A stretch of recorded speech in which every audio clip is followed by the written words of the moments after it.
Hare, Hare Rama, Rama Rama, Hare Hare. Hare Krishna.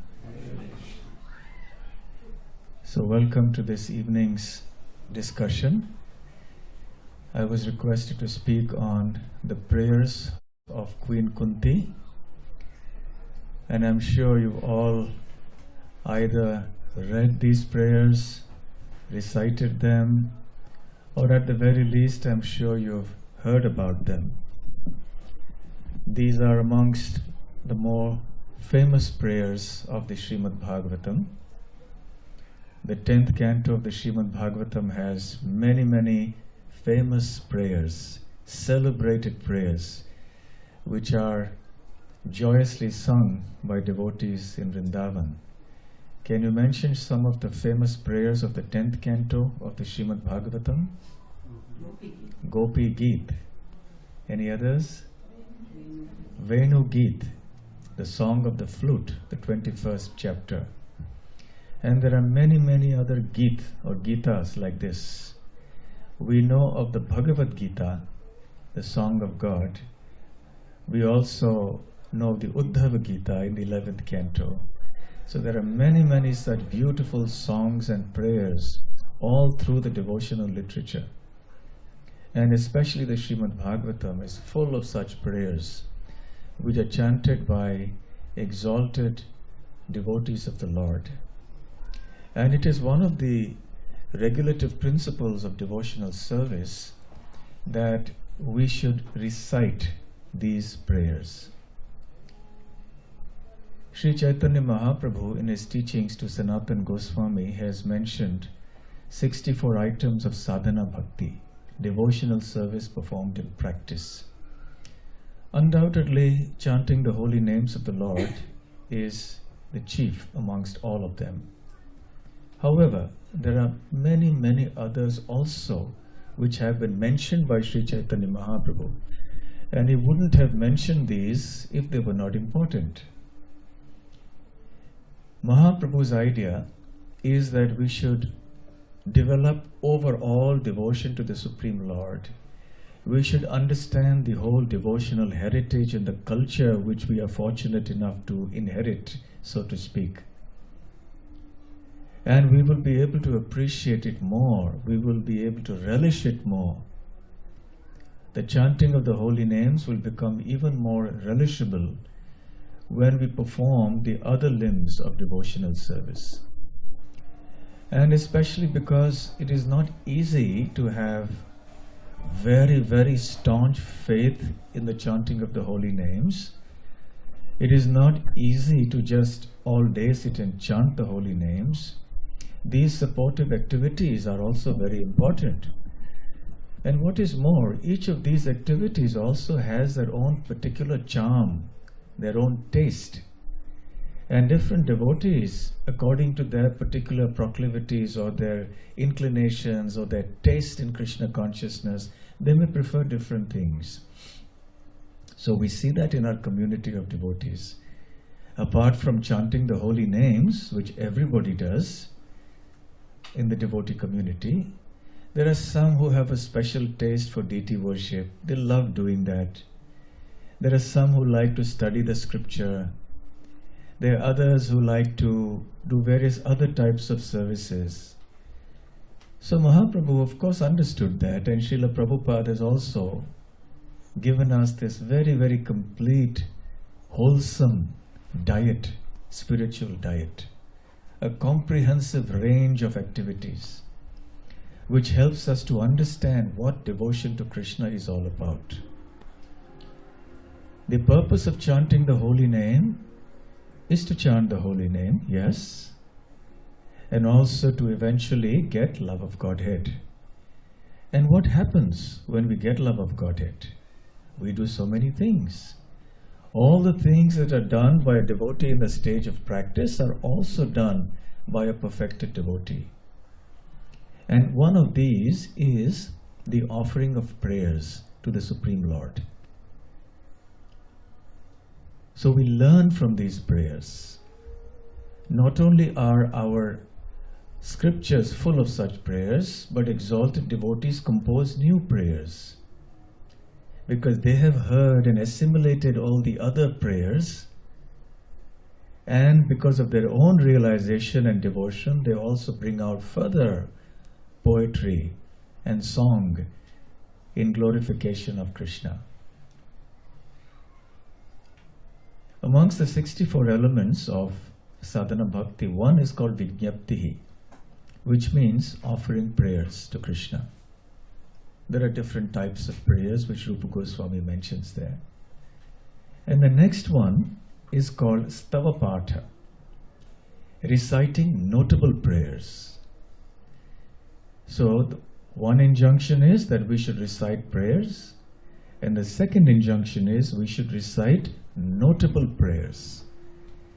And Srila Prabhupada explains there that notable prayers means that they are prayers that have been composed and recited by great devotees. And they have been composed or sung with intense personal devotion. So when we do Stavapat, we recite the prayers chanted by great devotees in the past and even in the present, then we also chant them with great devotion. So chanting prayers and chanting notable prayers, both are very important. When exalted devotees compose songs and poems in glorification of the Supreme Lord, these are not ordinary words.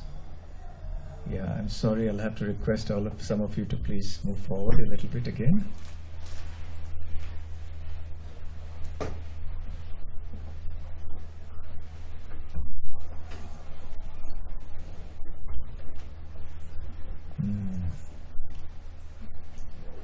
So these prayers contain words which are not ordinary words.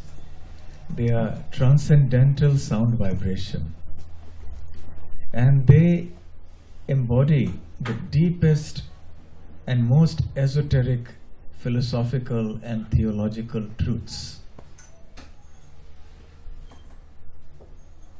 Shrutayo vibhinna nasa vrashiryasya matam na bhinnam. So it is explained that one cannot understand absolute truth by speculation, by just reading a lot of books, by arguments with different people, because everyone has different opinions. Dharmasya tattvam nihata guhayam. The truths of dharma, of spiritual knowledge, reside in the hearts of the great devotees, the Mahajanas. Therefore, Mahajana yena gatah pantha. Therefore, one should follow in the footsteps of such great devotees. Because the truths of life, of devotion, of spiritual knowledge reside in very mature and assimilated form in the hearts of the great devotees, when they utter prayers, when they recite, they compose songs in glorification of the Lord, we must understand that these songs will also contain the deepest philosophical truths. And they will give us an understanding of what devotion to Krishna really means. And we will also understand how to pray. You see, devotional service is not an ordinary thing. Even for material things in this world, we need to be trained. If you want to be a doctor, you have to be trained by other doctors. You want to be an engineer or an accountant, you have to be trained by others who are good in that field. So similarly, if we want to be great devotees, pure devotees of the Lord, then we have to understand from the lotus mouths of pure devotees what exactly it means to be a devotee. What is devotion to Krishna? And we understand so many other truths through these prayers. So all the truths that have been locked up, so to speak, in the heart of the devotee, and which are internally relished by that devotee, they spontaneously pour forth from the lotus mouth of that devotee. And this happens under the jurisdiction of the spiritual energy, not of the material energy. We have in the material world those who are very talented literateurs. They may be good poets, they may be very talented writers, and so on. And they may compose mundane poetry, but it doesn't mean that they are qualified to write poetry or songs about Krishna or about devotion to Krishna. That is beyond their jurisdiction. Composing such prayers, such songs of glorification of Krishna do not depend on material expertise or material abilities. Someone may be an illiterate person, someone may be a child, but can compose the most exquisite devotional poetry if that person is empowered by the devotional energy, the spiritual energy of the Lord. And the prime example is Dhruva Maharaj. He was only a small boy of 5. What did he know about poetry? What did he know about philosophy? And he had come to Krishna with a material desire. He wanted to have a kingdom bigger than even Brahma's kingdom. And by the mercy of Narad Muni, he got the process of how to approach Krishna. And Krishna finally appeared before him in the form of Prishni Garbha. He touched his conch shell to his head. And the moment the Lord did that, like a gramophone record plays in the old days, now you don't have those gramophone records with a stylus. The moment the Lord's conch shell touched the head of Dhruva, there came forth this stream of unending beautiful words, containing deep philosophy, deep devotion. And we recite these songs today. So therefore, these prayers, like the teachings of Queen Kunti and the other prayers, devotional prayers that we see and read and hear about, they are under the jurisdiction of the spiritual energy, not under the material energy. So anyone who composes such prayers must necessarily be a great devotee. We can understand the quality of that devotee by the quality of those prayers and vice versa. So specifically speaking of Queen Kunti, she is such an exalted devotee of the Lord. Do you know in which rasa or which mellow she is in relationship to the Lord? Is she in Shanta, Dasya, Sakhya, Vatsalya, Madhurya? Which rasa is she in? Vatsalya. Because she's older, she's like a mother. In the Nectar of Devotion, Srila Rupa Goswami mentions that there is a hierarchy of devotees in every rasa in order of superior importance.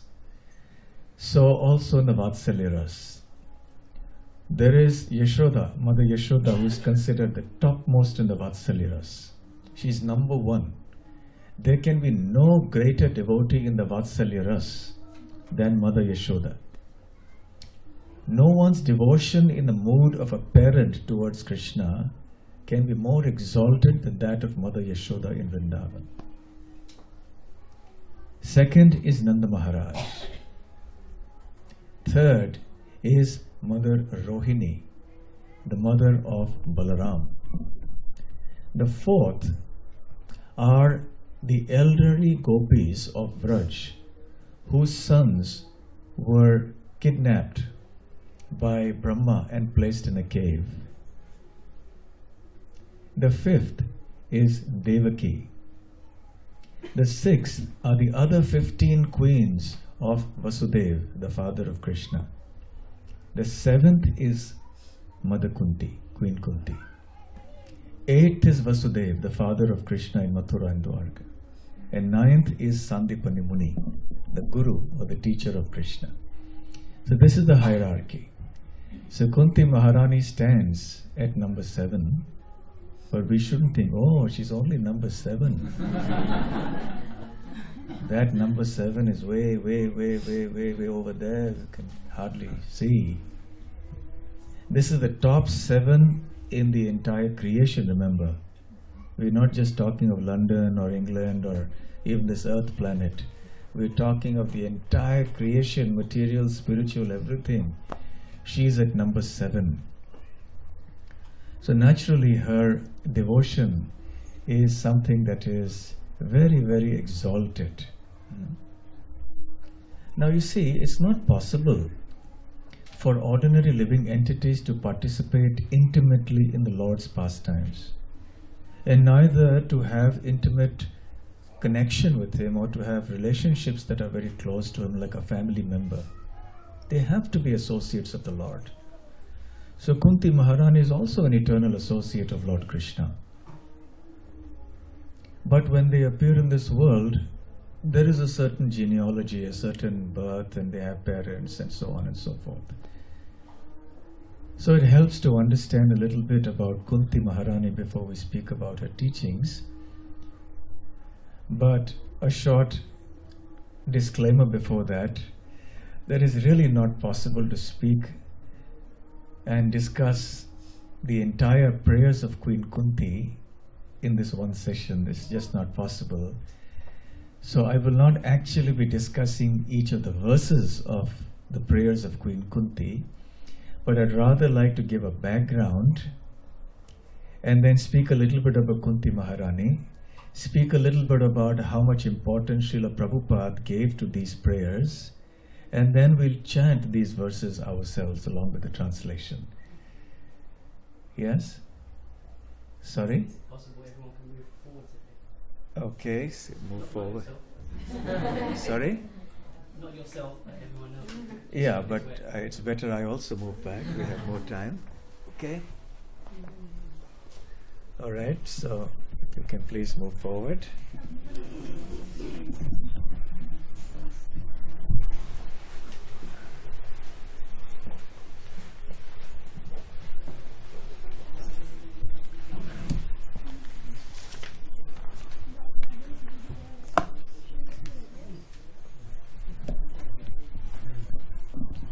Hare Krishna. So it will not be possible to discuss really all the verses of the prayers here, but nevertheless we'll give a kind of a background, and I hope that by the end of this session we will all feel inspired enough to actually go and read these ourselves in the Srimad Bhagavatam. And there's also a wonderful book that has been published by the BBT called The Teachings of Queen Kunti. And I would very, very strongly recommend that we all go and read that as our homework. And we will relish it very much. So Kunti was originally called Pritha. She was the daughter of Shurasen. Shurasen was the king of Mathura. And he was also the father of Vasudeva, who later on became the father of Krishna. So Kunti, or Pritha, as she was then known, was Vasudeva's sister. However, a very good friend of King Shurasen was King Kunti Bhoj, and he was childless. So then, King Shurasen offered his daughter Pritha to King Kunti Bhoj. So Kunti Bhoj adopted Pritha. And because of that connection to King Kunti Bhoj, she also got the name Kunti. So she is Pritha or Kunti. And because Arjuna is the son of Pritha, he is called Partha. From Pritha comes Partha. So actually speaking, all the sons of Kunti should be Partha, because they're sons of Pritha. But specifically Arjuna is referred to as Partha. So as a young child also, Durvasa Muni came there to the house of Kunti Bhoj, and she served him very nicely. And by his mystic power he understood that this girl will have difficulty in conceiving a child in the future. So he gave her a certain mantra by which she could invoke demigods so that she could have children through them. And at that time she was not married. And then she was alarmed. And we all know the story from the Mahabharata, that she left the child in a wicker basket that was floating down. Eventually the baby was picked up by a charioteer whose name was Radheya. And then he brought this child up and he became known as Karna.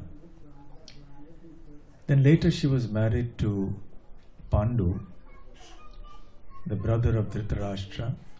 Pandu was the king, but at one point in time, because of some indiscretion in the act of hunting, he was cursed.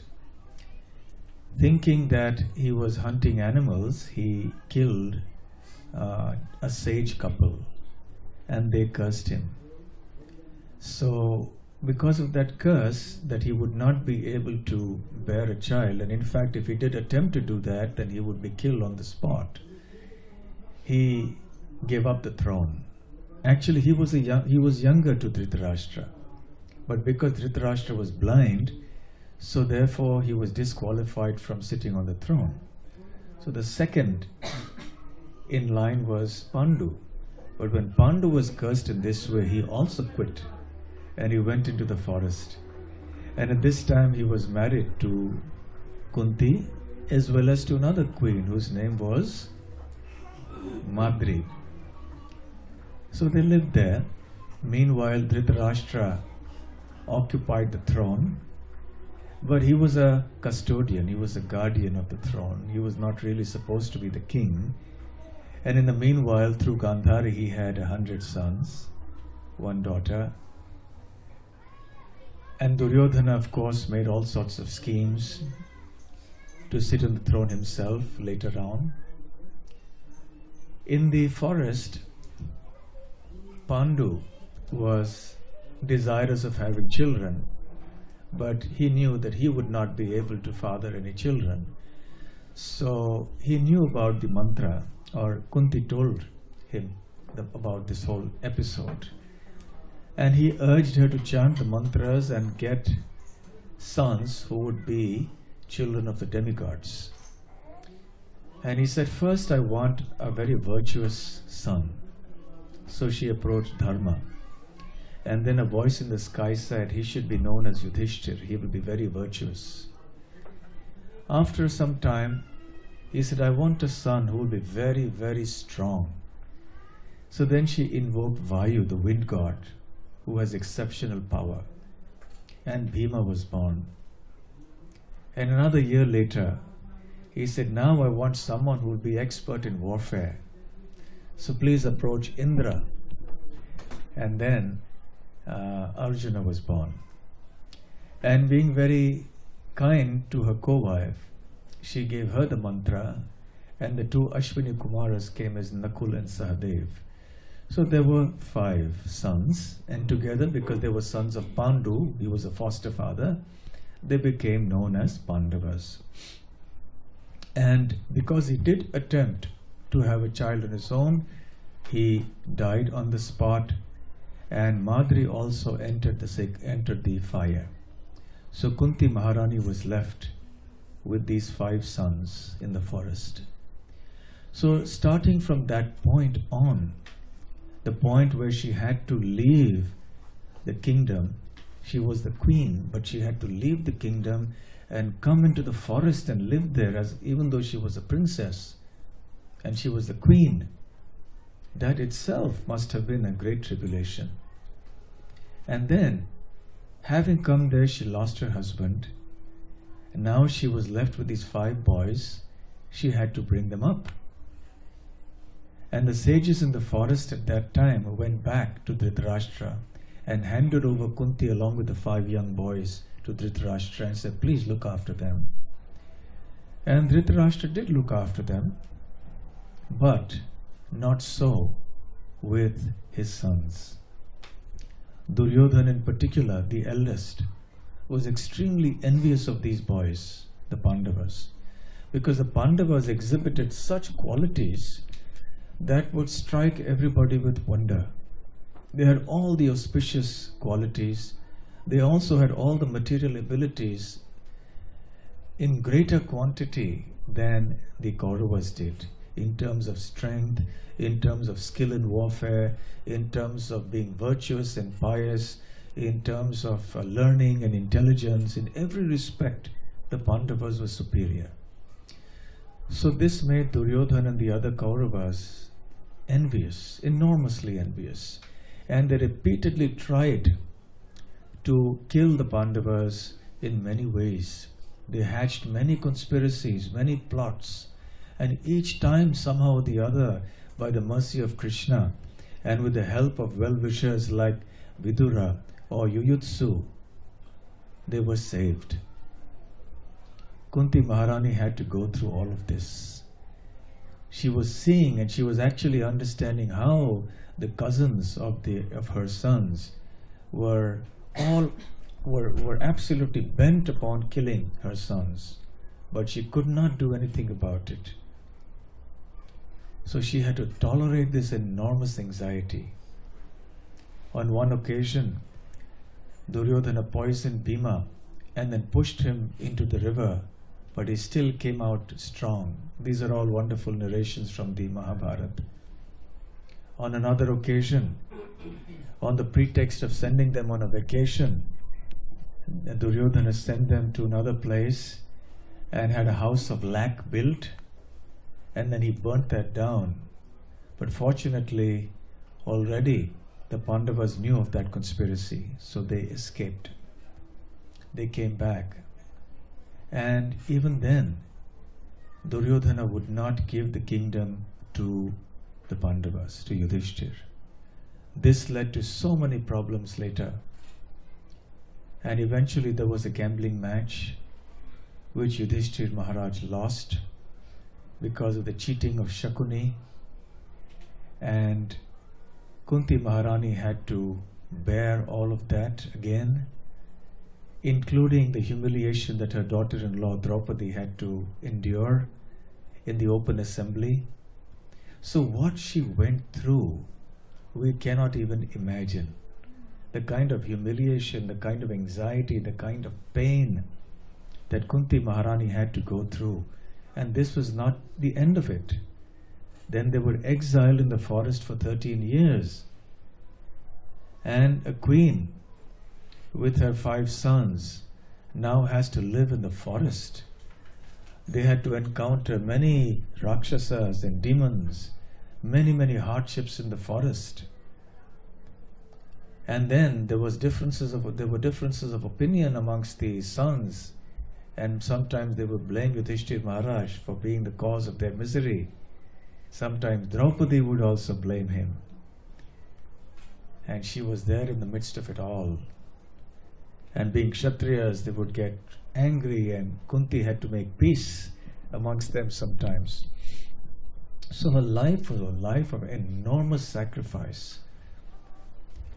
And as a mother, the role that she played in taking care of the Pandavas till they grew up and keeping them united and happy once they had grown up was something that is quite unique.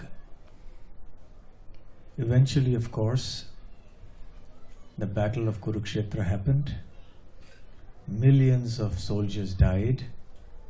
There were only a few survivors in the whole battle. Krishna had promised Kunti Maharani.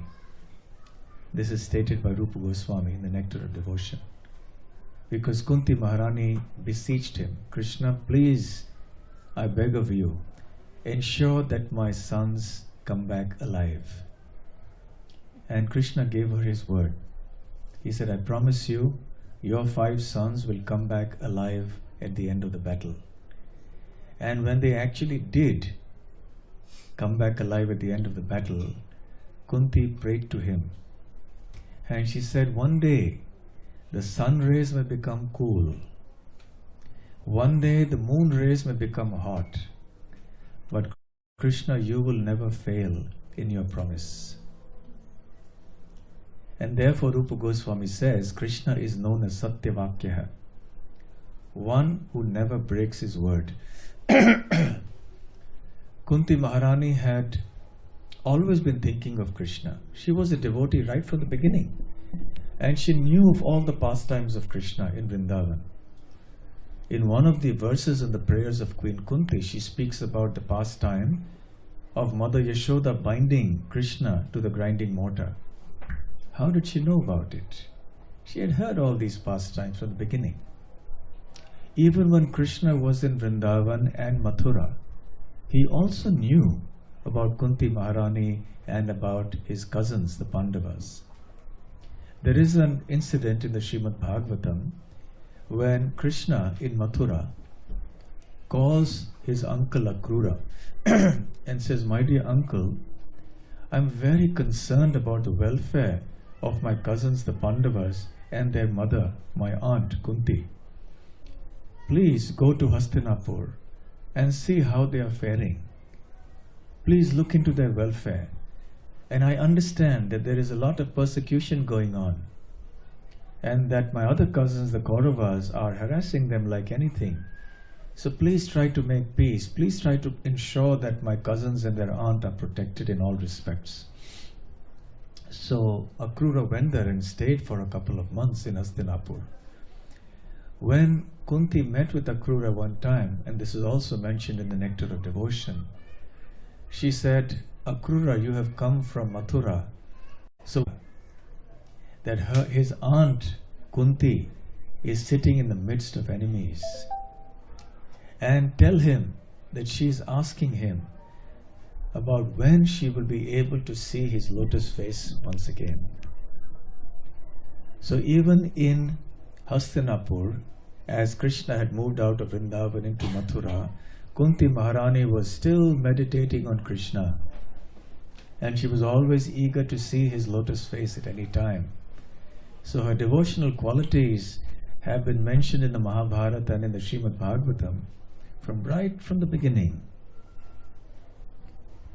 And then, of course, when the Battle of Kuruksetra happened and so many people died, millions and millions died, Kunti Maharani had to actually again bear this. Bhishma, she owed so much to Bhishma, Drona, all the elders of the family, she lost all of them.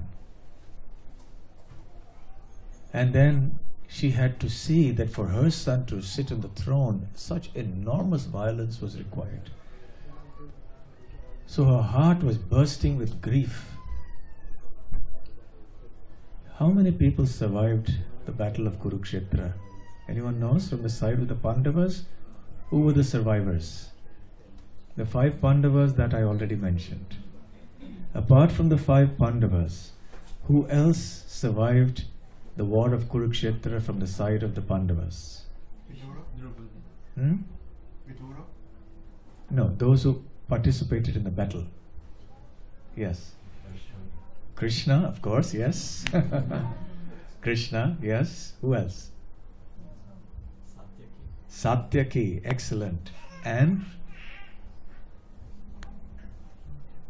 who else? Yuyutsu, I mentioned it before. He was a son of Dhritarashtra, not from Gandhari. And he was the one who switched camps. You know, in the beginning of the battle, Yudhishthir went up and addressed the Kaurava army and says, "This is a battle of dharma. If any of you want to switch over to my side, you may do so. Now is the time." And there was a stunned silence.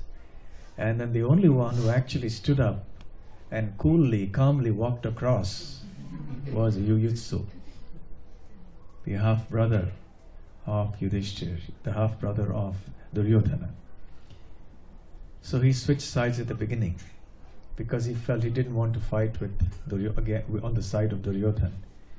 And he was also the one who helped, who informed, he was an inside informer about some plot that Duryodhana had made to poison Bhima. And that is how the Pandavas and Bhima were saved actually on that occasion. So he crossed over. So from the side of the Pandavas, we had the 5 Pandavas, then we had Krishna, we had Satyaki, and we had Yuyutsu.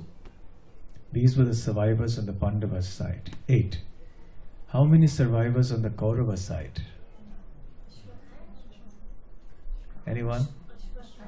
Ashwathama, okay, the son of Drona. Who else? Kripacharya, excellent. And? No, Duryodhana was killed by Bhima. No. Bhishma, he wasn't dead at that time immediately, but later, after a few days, he passed away. Kritavarma. So there were these three personalities who survived. Apart from these, amongst those who actually fought in the battle, Balaram did not, Vidura did not, so we don't count them here. So apart from these, everyone else was killed. We cannot imagine the scale of violence that happened, the numbers that were killed. And Kunti Maharani was just distraught with grief. And then Yudhishthir Maharaj was also extremely despondent, very depressed, because he felt it's because of me that all this has happened.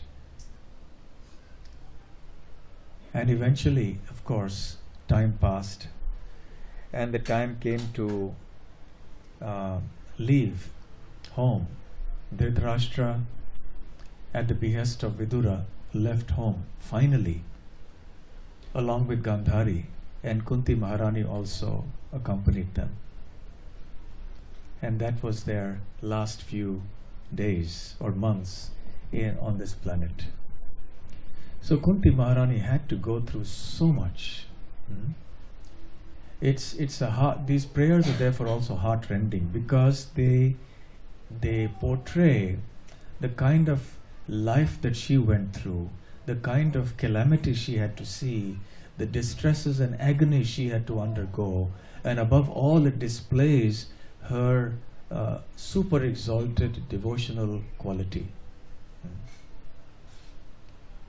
And the background to these prayers is that after the Battle of Kuruksetra was over, and Krishna had now accomplished his purpose of establishing Dharma and destroying the miscreants, as he has promised in the Bhagavad Gita, and he had also sufficiently consoled the family members of the deceased warriors, now he was ready to go home to Dwarka.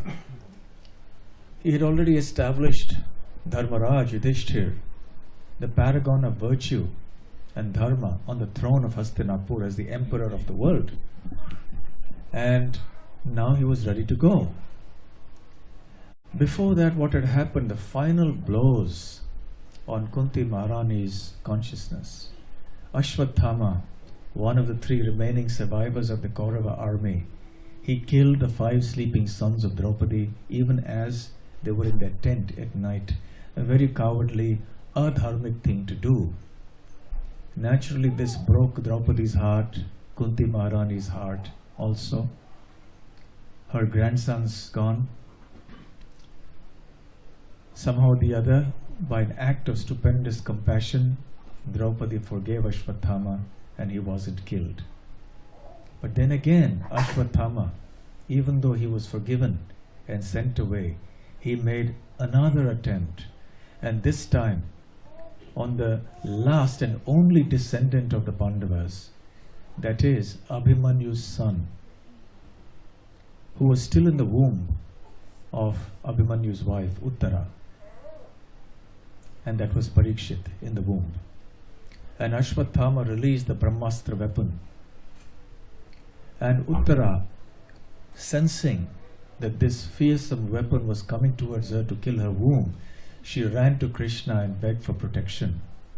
And Krishna, by his mystic power, entered into her womb and protected the child.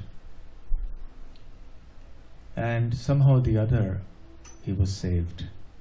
Parikshit Maharaj was saved. So Kunti Maharani had to go through this as well. And now, after everything had been settled, Krishna now wanted to depart to Dwarka. And he said, I've been away for so many days. My relatives, my family members, they're all waiting for me in Dwarka. And at that time, Kunti Maharani goes up to him, to Krishna, in his chariot, even as he sits. That's the picture there, right? I don't know if this picture is here in the Srimad Bhagavatam.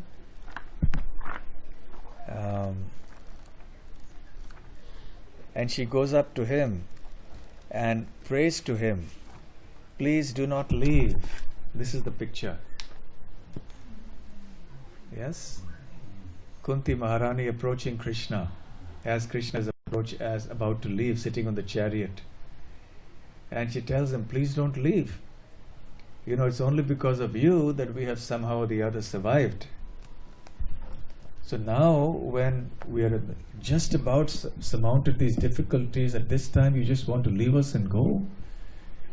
And it is at this time that she recites or she speaks these prayers. So these prayers are found in the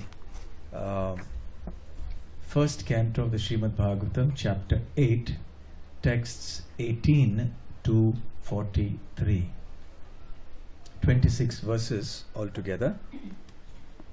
And she, in these prayers, she reveals her own heart, and she also reveals very deep philosophical truths. There is no record of her having a PhD. There is no record of her even going to school or college or anything of the sort. She had no formal education. Girls in those days did not have any formal education. They didn't go to Gurukul. But the kind of philosophy that she expresses in her prayers is probably not even something PhDs can relate to. They will not be able to understand the depth of this philosophy that she speaks in this verse. So in any case, Tomdas Thakur, etc. But do you know that the prayers of Queen Kunti are the only prayers that Srila Prabhupada recorded himself singing? These are the only prayers. There are others like Bhagavad Gita and many others which he did record. But in the Srimad Bhagavatam, these are the only prayers that he recorded about Srila Prabhupada's connection with these prayers. You see, way back in the winter of 1965-1966, this is even before ISKCON as an institution was incorporated. Prabhupada had just arrived in New York. He had come to Boston and gone on to Butler, Pennsylvania, and then gone from there to New York. And he was in an office space. It wasn't a residential place. It was just one little office space that he had rented. And he was living there. That room did not have a kitchen. It did not have a bathroom. So he was to only sleep there at night and work in the daytime. And when he had to bathe, use the toilet or cook for himself, he had to walk 7 blocks in the New York winter to go to the yoga studio cum residence of one Dr. Mishra. Those of you who have read the Lilamrita, Prabhupada Lilamrita, will recognize this name. So he would walk 7 blocks in the bitter cold just to cook for himself or just to be able to bathe. Those were the days when he hardly had any money. He hardly had any help, no followers. It was bitterly cold. He didn't have any other facility. And there was no success apparently at that point in time. Hardly anybody used to come. And at this time, plus he had his health challenges. In the midst of all this, can you imagine this elderly 70-year-old sannyasi for the first time going to New York, living in such a condition? Every time he had to even use the washroom, he had to walk 7 blocks and come back. And it is on one of these occasions when he was in that office room, when no one had come to see him, that he recorded the prayers of Queen Kunti. Probably to gain some solace, because he must have been going through a very difficult time. No sign of success. He had taken such a big decision to come here, and having come here, he had to fend for himself. Nowadays, when we travel, we get royal treatment because there are devotees we know everywhere. There are temples everywhere. There are devotees' homes available. No prasadam problem. Any corner of the temple world you go to, you're likely to find some devotee who will be kind enough to cook some prasadam for you. But Prabhupada had nobody. And in his loneliness, he was not lonely, because he was always with his Guru Maharaj, as he said. He was always with Krishna. And at such times, he would recite prayers. And the teachings of Queen Kunti are the one prayers that he personally recorded. He bought this tape recorder, and it was very expensive. It took up 1 month's rent. That was the amount that it took for him to buy that tape recorder. And it's not that he was flush with money. And then he recorded himself chanting the prayers of Queen Kunti, and he played the kartal himself. There was no one else who knew how to play a kartal, nobody else around. And then he recorded this song. And this was there, a recorded thing. The first time that we hear about Srila Prabhupada recording this prayer, of course, in 1962, he already had his copies of the first and second canto of Srimad Bhagavatam ready, or at least the first canto, if I'm not mistaken, in which he had commented upon written purports to the 8th chapter of the first canto, the prayers. But after that, this is the first we hear specifically about him reciting these prayers. And then as we move on into May of 1967, or rather January or June 1966 actually, that is when ISKCON, the first ISKCON temple in the world, was opened in New York. After incorporating ISKCON in 1966, then in June of 1966, he started the first temple in New York. There was some success now. Young people were coming to him, and they were becoming followers. But then in the May of 1967, he had a stroke. And it so happened that being a holiday, none of the doctors were available.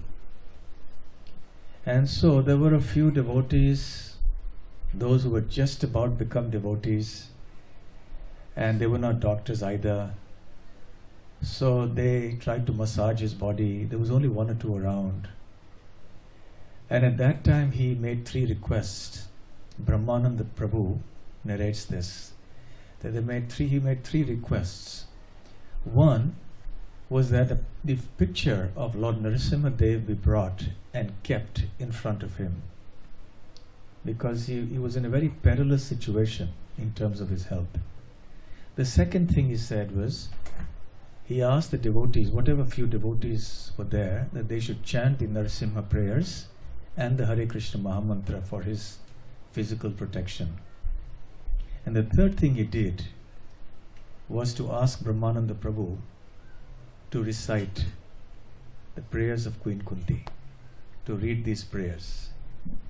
Again, indicating that when one is in difficulty, when one is in a crisis situation, rather than bemoaning our fate, rather than complaining, one should take deep shelter of Krishna by chanting the holy names, and also by going deep into prayers like the teachings of Queen Kunti. So perhaps the next time we are in a crisis, I hope that doesn't come. Eventually at the point of leaving the body, yes, it will come. But nevertheless, this material world has a way of bringing in crises into our lives. We can follow in Srila Prabhupada's footsteps, and we can keep the prayers of Queen Kunti there. And when we are feeling frustrated with things, we are feeling down and out, we are feeling upset, we are whatever, we should open up the Srimad Bhagavatam and we should read the prayers of Queen Kunti, each one of these verses. At that time, please remember, this is 1967. Even the Bhagavad Gita and the teachings of Lord Chaitanya had not been printed. That was in 1968.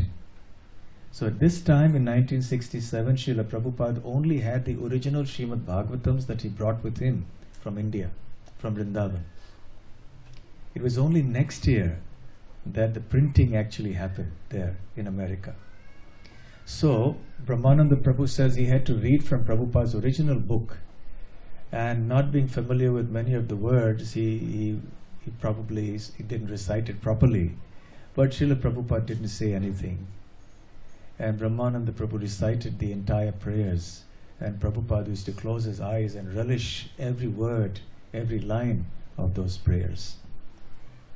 And then the next we see is in 1973 in New York. By this time, there were many devotees.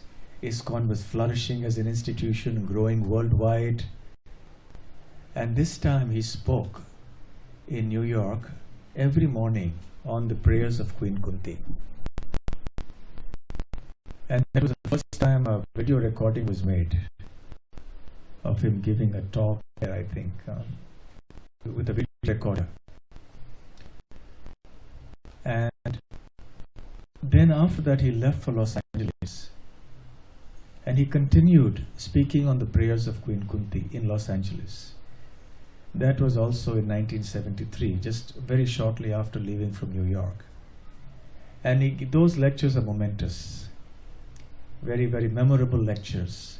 And then after he finished those series of lectures, he asked the Bhaktivedanta Book Trust to make that into a book. So then the book Teachings of Queen Kunti was actually published after that. So this was in 1973.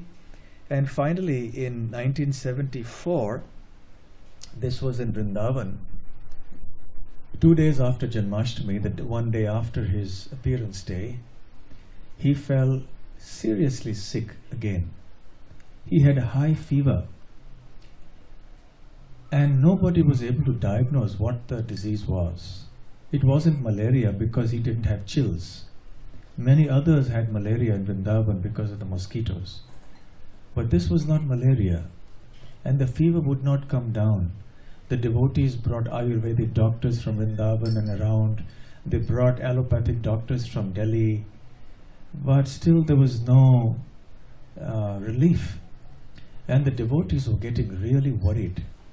Again, when after several days also Prabhupada did not become all right physically, he asked the devotees to recite the Narasimha prayers and the Hare Krishna mantra. And this message was sent to all the ISKCON temples in the world. So in all the temples in the world, people were chanting the Narasimha prayers and the Maha Mantra for Srila Prabhupada's quick recovery.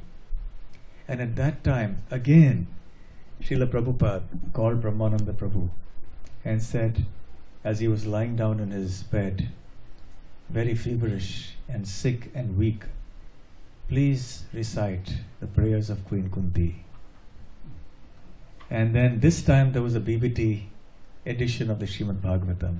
So there were diacritic marks and so on. So it was easier to pronounce the words properly. But still Brahmananda Prabhu started it, and then he gave it to Pradyumna Prabhu, who was the Sanskrit editor of the BBT at that time. So then Pradyumna Prabhu continued. And Srila Prabhupada would just close his eyes and relish these prayers. So again, he demonstrated how important it is to recite prayers like these when we are in difficulty. So for us, therefore, because these prayers were so dear to Srila Prabhupada, these should also be very dear to us. So who selected this topic? Brajalata Mata, you selected. So we should thank you for selecting such a nice topic.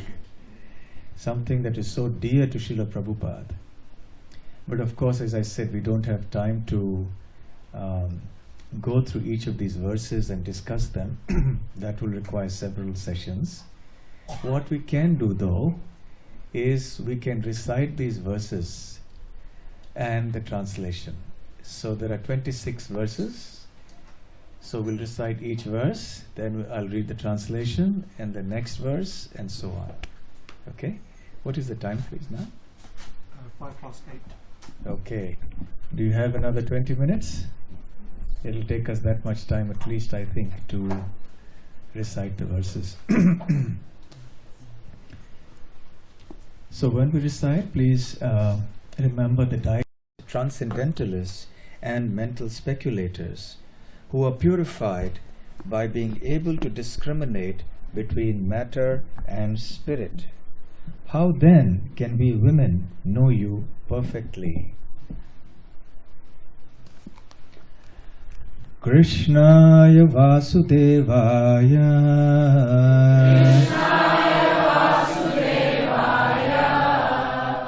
Devaki Nandanaya Cha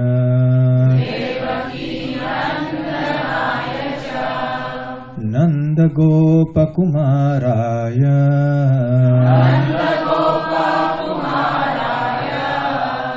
Govindaya Namo Namaha.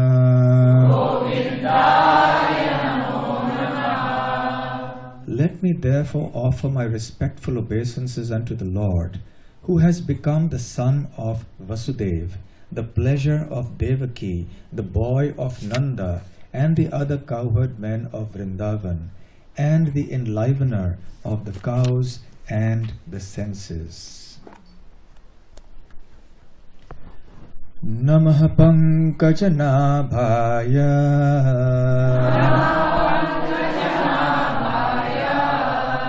Namaha Pankajamaline Namaha Pankajanetraya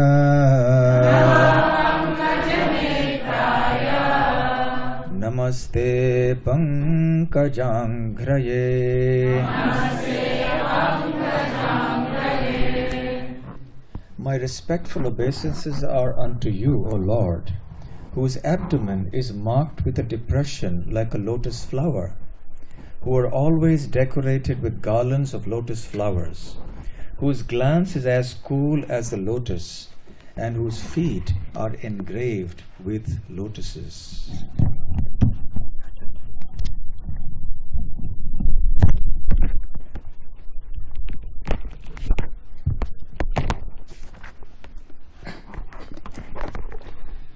Yatha Hrishikesha Khalena Devaki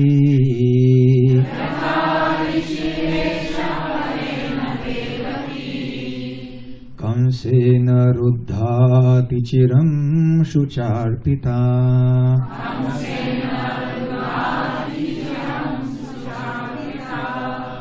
Vimochitaham cha sahatmaja vibho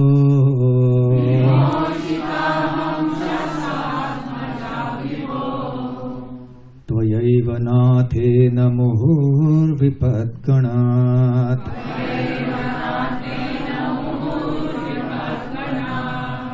O Hrishikesha, Master of the senses and Lord of lords, you have released your mother, Devaki, who was long imprisoned and distressed by the envious King Kamsa, and me and my children from a series of constant dangers. Vishan Mahagne Purushad Darshanat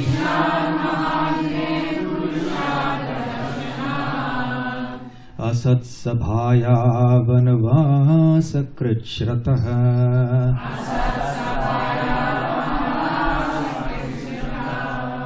Mridhe Mridhe Neka Maharathastrato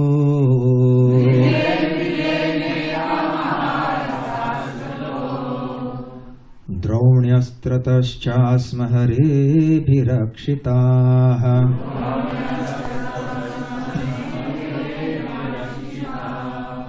My dear Krishna, your Lordship has protected us from a poisoned cake, from a great fire, from cannibals, from the vicious assembly, from sufferings during our exile in the forest, and from the battle where great generals fought. And now you have saved us from the weapon of Ashwatthama. Vipadaha santutaha shashvat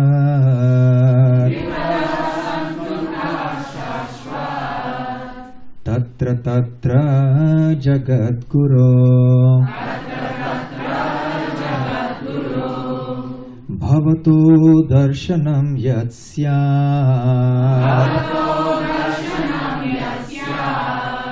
Apunar bhavadarshanam. I wish that all those calamities would happen again and again, so that we could see you again and again. For seeing you means that we will no longer see repeated births and deaths. Janmaishvarya Shruta Shribhir Edhamana Madah Puman Naivarhatyabhidhatum Vai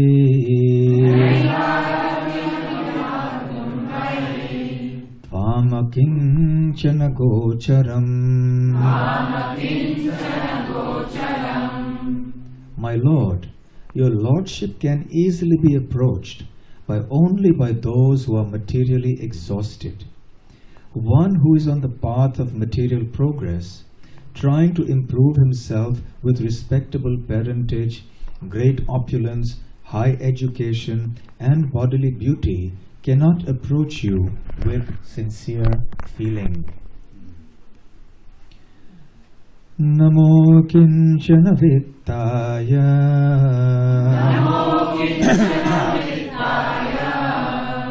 nivritta gunavrittaye Atma Ramaya Shantaya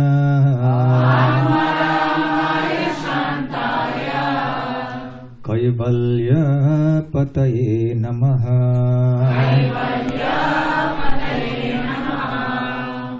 My obeisances are unto you, who are the proprietor of the materially impoverished. You have nothing to do with the actions and reactions of the material modes of nature. You are self-satisfied, and therefore you are the most gentle and are master of the monists. Manye tvam kalam ishanam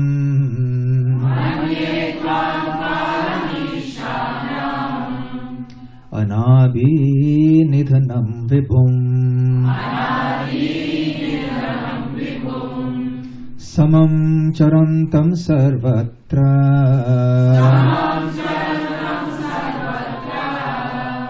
Bhutanam yanmitha kalihi. My Lord, I consider your lordships to be eternal time, the supreme controller, without beginning and end, the all-pervasive one. In distributing your mercy, you are equal to everyone. The dissensions between living beings are due to social intercourse.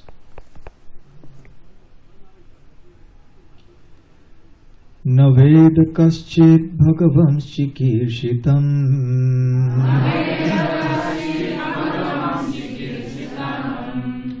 Taveha manyasya nrinam vidambanam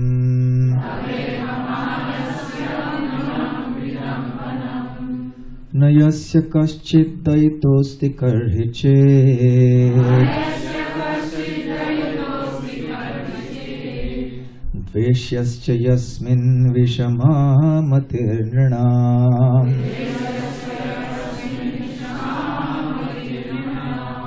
O Lord, no one can understand your transcendental pastimes, which appear to be human and are so misleading. You have no specific object of favor, nor do you have any object of envy. People only imagine that you are partial. Janma karma cha vishvatman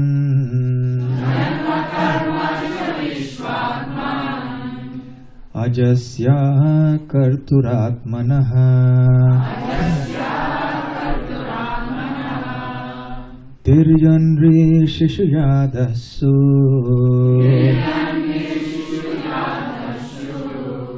Tadatyanta vidambanam. Of course, it is bewildering, O soul of the universe, that you work though you are inactive, and that you take birth though you are the vital force and the unborn. You yourself descend amongst animals, men, sages, and aquatics. Verily, this is bewildering.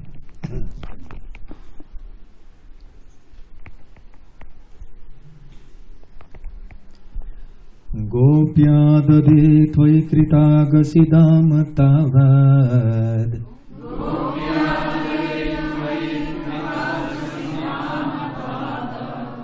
Yate dashashru kalilanjana sambhramaksham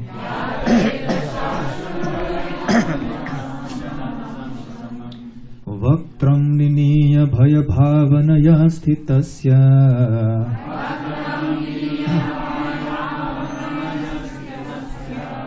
Samam vimohayati bhirapi yad bibheti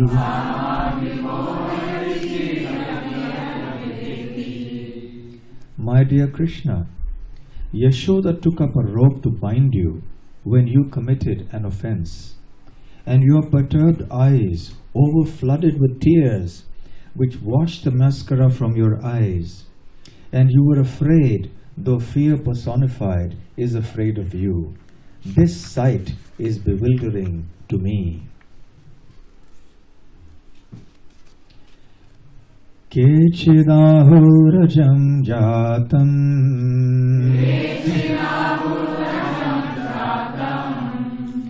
Punya shlokasya kirtaye Yadho priyasyan vavaye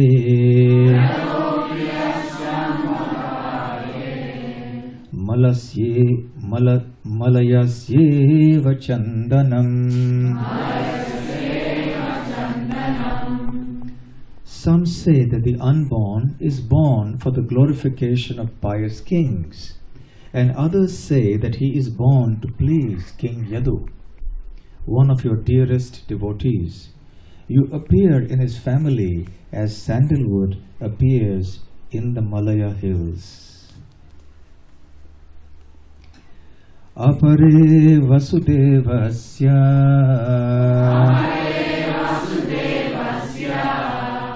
Devakyam yachitobhyagat Ajastvam asya kshemaya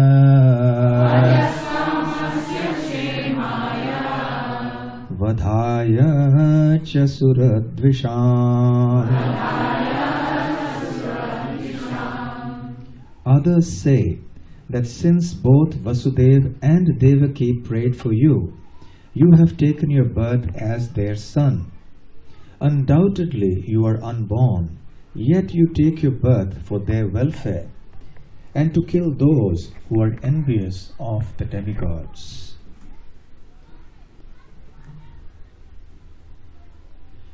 Bharavataran yanye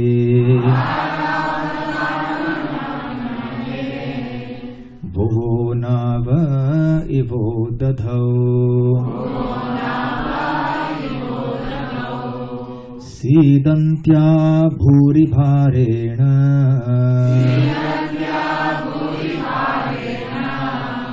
Jato hyatma bhuvarthitaha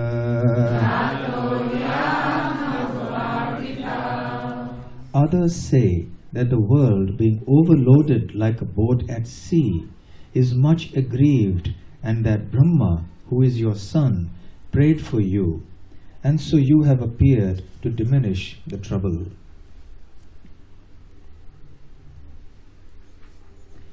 Bhavesmin klishyamanana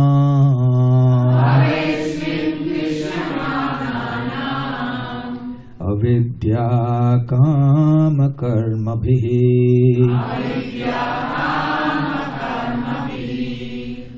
Shravana smaranarhani Karishyan niti kechana And yet others say that you appeared to rejuvenate the devotional service of hearing, remembering, worshipping, and so on, in order that the conditioned souls suffering from material pangs might take advantage and gain liberation. Shrinvanti gayanti granantyabhikshnasaha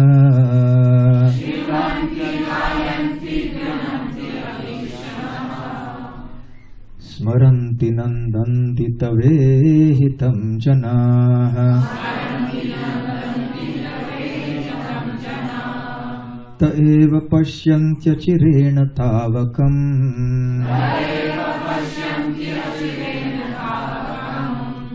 Bhava pravaho paramam padambujam.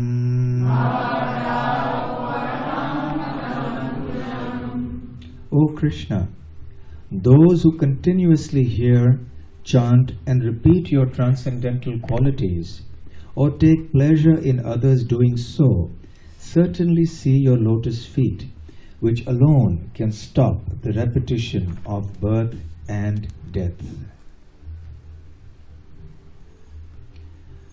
Apyadyanastvam svakrite hita prabho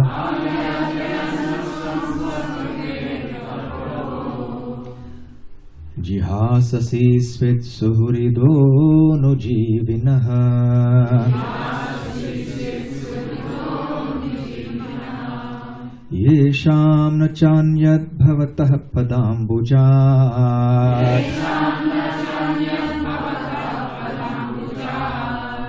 Parayanam rajasuyo jitam hasam.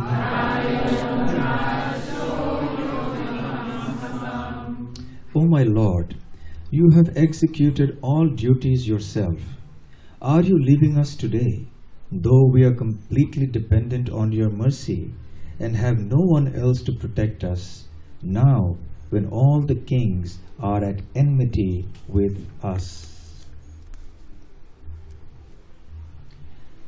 Kevayam nama rupabhyam Yadubhi saha pandavaha Bhavato darshanam yarhi Rishikanam iveshituhu.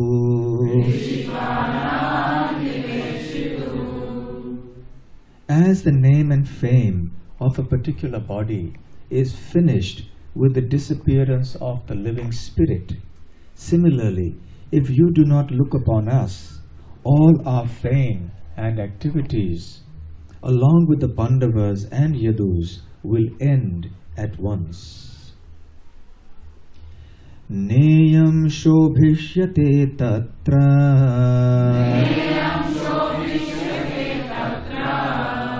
Yathedanim gadadhara Tvatpadairankita bhati Svalakshana vilakshitaihi. O Gadadhar, Krishna, our kingdom is now being marked by the impressions of your feet, and therefore it appears beautiful. But when you leave, it will no longer be so. Ime janapadas vriddha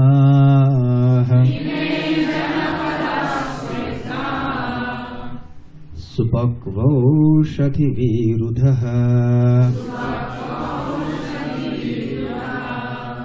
Vanadri nadyudanvanto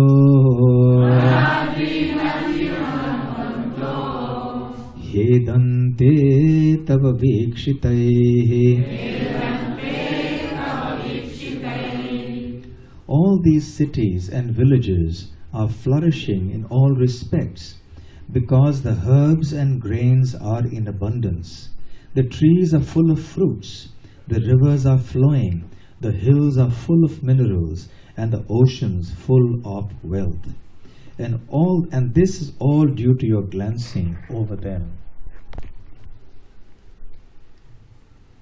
Atha Vishvesha Vishvatman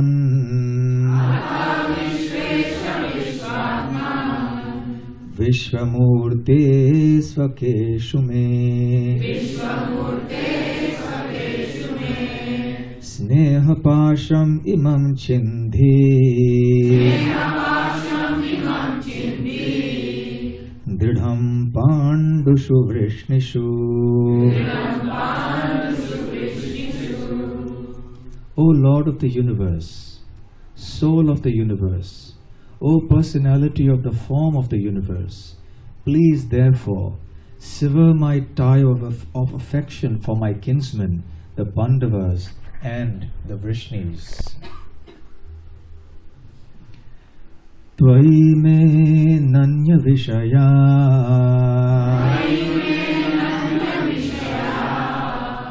Matir madhupate sakrit Ratim udvahatad adha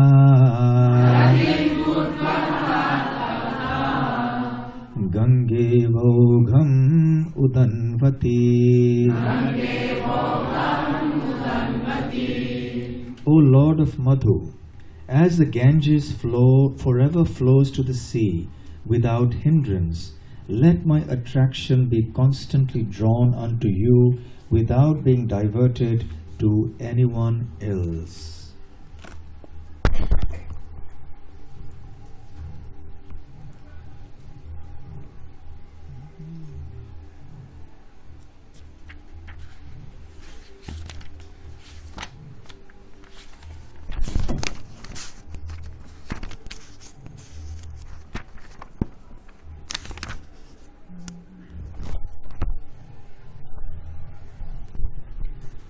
Shri Krishna Krishna Sakha Vrishni Rishabhavani Drog. Shri Krishna Krishna Sakha Vrishni Rishabhavani Drog. Rajanya Vansha Dahanana Pavarga Virya.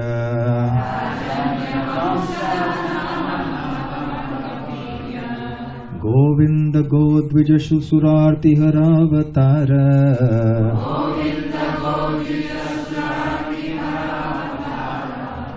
Yogaishvarakhila Guru Bhagavan Namaste.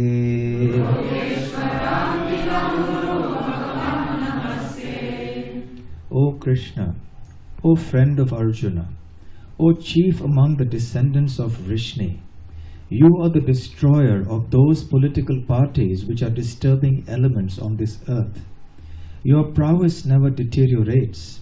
You are the proprietor of the Transcendental Abode, and you descend to relieve the distresses of the cows, the Brahmanas, and the Devotees. You possess all mystic powers, and you are the Preceptor of the entire universe. You are the Almighty God, and I offer you my respectful obeisances. Srimati Kunti Maharani ki jai. Shri Kunti Stuti ki jai. Grantharaj Srimad Bhagavatam ki jai. Shri Radha Gokulanand ki jai. Srila Prabhupada ki jai. Gaur Premanande. Hare Krishna. Thank you very much. So, I think it's quite late. What's the time now? 8:30. Okay. So I think it's quite late. For those of you, if it's getting late, please, you may leave if you like. And if you have questions or comments for the next maybe 5 minutes or so, we can have that. But don't feel constrained to stay if you're getting late. Yes. Thank you, Maharaj, for such a wonderful class. One of the things you were mentioning about was Kunti Devi being in the Vatsalya Ras, and my understanding is that she's in the mood of a mother. That's how Krishna sees her. But looking at these prayers, it seems that she's not in that mood, that she's in awe and reverence. So if you could please explain how the two are there. Okay, so the question is that Kunti Maharani is a devotee in the mood of parental love, but here in these prayers it appears often that she is in the mood of awe and reverence. Yes? So how does one reconcile these two? Both are true. The reason Kunti Maharani is at number 7 and Mother Yashoda is at number 1 is that in Mother Yashoda's interactions with Krishna, there are no prayers. There's only words of affection, words of protection, words of threat, words of chastisement. She cannot visualize or conceive of Krishna as being God. Her conception is that if I don't look after Krishna, some harm will come to him. And as a mother, it's my duty to reprimand him at times and make him do the right things.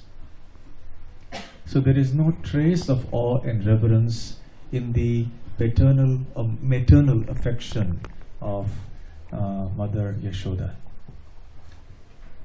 Whereas for devotees like Mother Kunti, there is a Vatsalya ras, but it is also mixed with this mood of awe and reverence, which is especially in Hastinapur and Dwarka. So that mood is there, which comes across. Nevertheless, we shouldn't think that it's not devotion. It's only because we're comparing it with the Rasa of Mother Yashoda that we are speaking like this. It's like, let's say we have, the richest man in the world and the second richest man and the third richest man, right? And we say, oh, he's only the third richest man, but compared to what I have, what is that? Yes? Let's say someone has, I don't know, how much does the richest man have? How many $1 billion? Anyone knows the figure? About 150 billion. 150 billion dollars. Yes? Anyone has $1 billion here? Maybe $1 million. But if someone has, let's say, 200,000, 300,000, 400,000, something like that, I don't know how much money all of you have, but what is it for us to compare the number one, 150 billion, with somebody else who may have 148 billion? Oh, he's number 2. But compared to us, he's way, way, way, way, way ahead. So like that, even though in comparison to Mother Yashoda, Mother Kunti is at number 7, but her devotion is absolutely pure. It's not in the mode of Vrindavan, but it's still a maternal love that is very, very exalted. So she knows that Krishna is God, and that comes out in her prayers as well. She knows she is his aunt as well. But Mother Yashoda, no. For Mother Devaki, it's mixed. She's in between Mother Yashoda and Queen Kunti. Sometimes she's on, sometimes she's off. Mother Devaki. When she sees a display of opulence, she thinks, oh my God, yes, this is God. At other times she thinks, oh, this is my little boy. So that's the little difference. Any other questions? Yes. Despite all this suffering, what kept Kunti to carry on with her faith? Despite all these sufferings, what kept her going on with her devotional service? It's her faith. For a strong devotee, calamities make the faith stronger, not weaker. For a weak devotee, calamities make the faith weak. And we start questioning, why has this happened? Why has it happened to me? I'm doing so much of devotional service. Why me? Yes? But for a devotee of the caliber of Kunti Maharani, the calamity just increases the faith and the sense of dependence. We become even more helplessly dependent on Krishna. Which is why, if you notice in one of the verses, Vipadahasta Santutah Shashvat. She says, let the calamities happen again and again. We can't imitate her. We can't go and tell Krishna, give me more and more calamities, because we may not have the capacity to withstand it. But we can learn from her and see that when we are in difficulty, we should not weaken our faith. We should understand it is Krishna's mercy. All right? One final question. Yes. Maharaj, you were mentioning that Prabhupada 3 times was asking for Kunti Devi's prayers to be read. But we also know that he had great attachment for Prahlad Maharaj and his prayers, or King Kuruksetra and Maharaj from his prayers. So, did you hear about why particularly Kunti Devi's prayers were the ones that he wanted at those 3 times? So the question is, why is it that Srila Prabhupada chose Queen Kunti's prayers in particular at certain times of crisis? Why not other prayers like prayers of Prahlad, etc.? The answer is, of course, it's not that Prahlad considered, Srila Prabhupada considered Prahlad any less of a devotee, but it's because the mood, the condition, the situation in which Kunti Devi was at the time when she spoke her prayers, considering the intense tragedies in her life, considering all that she has gone through, all the calamities, the trials and tribulations, and the way in which she is taking shelter of Krishna, that heart-rending mood is to be found especially in these prayers. It's also found in the prayers of the gopis, etc. But here for Kunti Maharani, it's a question of her life, her children, the lives of her sons, her daughter-in-law's honor. So many such very grave issues came up, life and death issues came up. So there is a certain pathos, there is a certain depth of emotion and complete and utter dependence on Krishna that comes out through these prayers. After the Vrindavan episode in 74, when he recovered finally, he received a letter from some devotee who was expressing concern at his wealth and expressing his thankfulness to Krishna that Prabhupada had recovered. And in his reply, Srila Prabhupada once again recounted that yes, because all of you have been praying for me, I have recovered, but we should be like Queen Kunti. In times of difficulty, we should pray like she prays. Not that when difficulty comes, we give up our faith and we give up our devotional service. So because these prayers were especially valid and relevant at the time of crisis, that is why Srila Prabhupada focused on these. So likewise for us as well. Okay. Fine. So thank you very much. Srila Prabhupada ki jai. Gaur Premanande. Hare Krishna. So Brajalata Mataji, thank you for organizing this program. It's nice. You gave us all